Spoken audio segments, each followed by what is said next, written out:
Assalamualaikum warahmatullahi wabarakatuh. Hello guys, welcome back to my YouTube channel.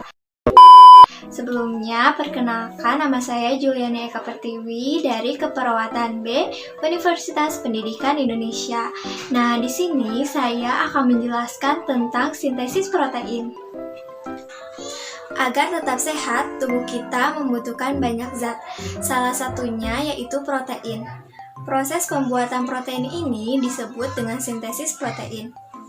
Protein memainkan bagian penting dalam tubuh kita, di antaranya untuk transportasi zat, pembentukan enzim, kekebalan tubuh, dan masih banyak lagi.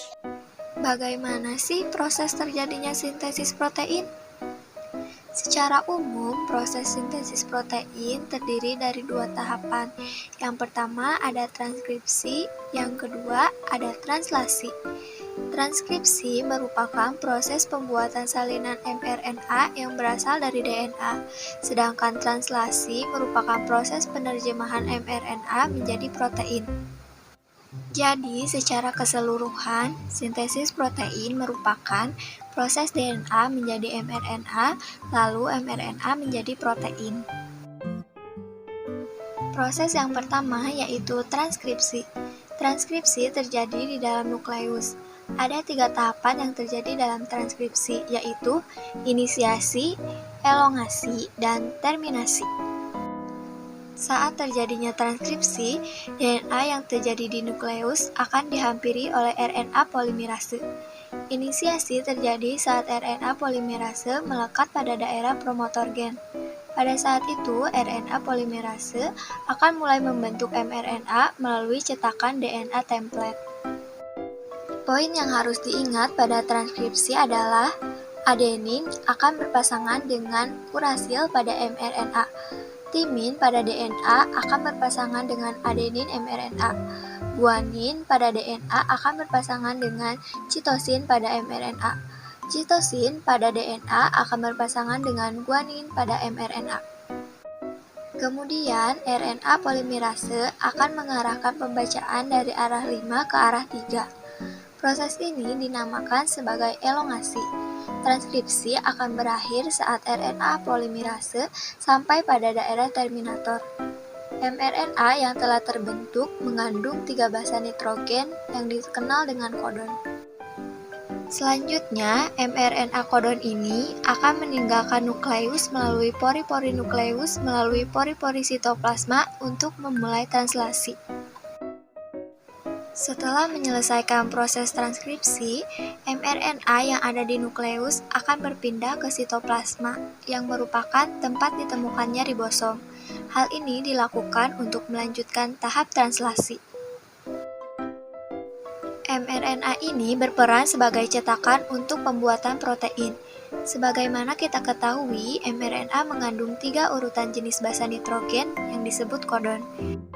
Sehingga, translasi merupakan proses penerjemahan mRNA untuk dibuat menjadi protein. Hal yang harus diingat juga adalah memasangkan basa nitrogen. Pada translasi, amRNA akan berkaitan dengan uTRNA, umRNA akan berkaitan dengan aTRNA, gmRNA akan berkaitan dengan ctRNA, cmRNA akan berkaitan dengan gtRNA. Translasi juga memiliki 3 tahapan, yaitu inisiasi, elongasi, dan terminasi. Tahap inisiasi dimulai saat ribosom unit kecil terikat pada mRNA. Ribosom sel unit kecil ini akan bergerak dari daerah 5 ke daerah 3. Setelah menemukan kodon AUGTRNA yang membawa asam amino metionin dan antikodon UAC akan melekat pada mRNA. Kemudian, setelah tRNA terikat pada mRNA, maka ribosom sel unit besar akan datang dan terikat juga bersama ribosom subunit kecil untuk melengkapi proses inisiasi. Ribosom subunit besar memiliki 3 daerah, daerah A atau aseptor site, daerah P atau peptidyl site, dan daerah E atau exit site. Saat terjadi proses elongasi, asam amino yang lain akan dibawa pada rantai mRNA oleh RNA transfer dengan membawa antikodon. Untuk dapat mengetahui jenis asam amino apa yang mengkode kodon, maka dapat dilihat dalam tabel triplet kodon. Selanjutnya, asam amino yang baru ini akan memasuki daerah A. Lalu, ikatan peptida akan terbentuk di antara kedua asam amino pada daerah P.